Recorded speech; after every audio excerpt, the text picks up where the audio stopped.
Hey, Super Cruisers! It's Frank and Kevin from Cruising with Wheels. Welcome to your Tuesday Tip of the Day.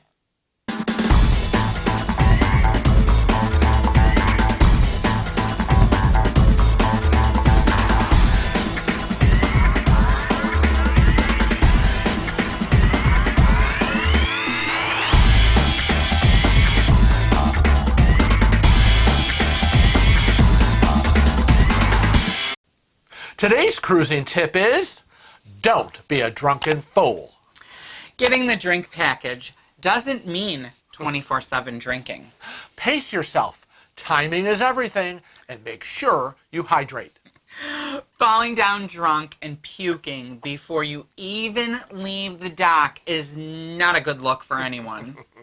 Don't be on a liquid cruise. Make sure you eat some food. Remember, no one wants to be around a crazy drunk. Don't embarrass yourself or your family. You're with them and others all week.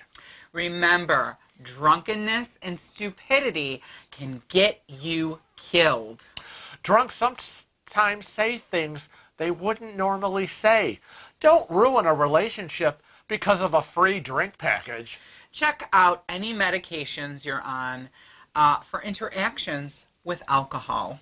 And remember, on that free drink package, you have to pay the taxes. Don't accept drinks from someone you don't know. Being obnoxious or violent drunk can get you kicked off the ship or maybe even arrested. Don't end up in jail. And that's your Tuesday Tip of the Day. Thanks for joining us for another exciting episode. Remember to not only watch our videos, but be a regular Cruising with Wheels family member by subscribing. Hit that subscribe button. And hit that little bell, and you will get regular notifications of when our videos go live. We're also on all the other social media platforms. Follow us on Facebook, Twitter, Instagram, and Snapchat. And remember to always Travel safe and cruise often.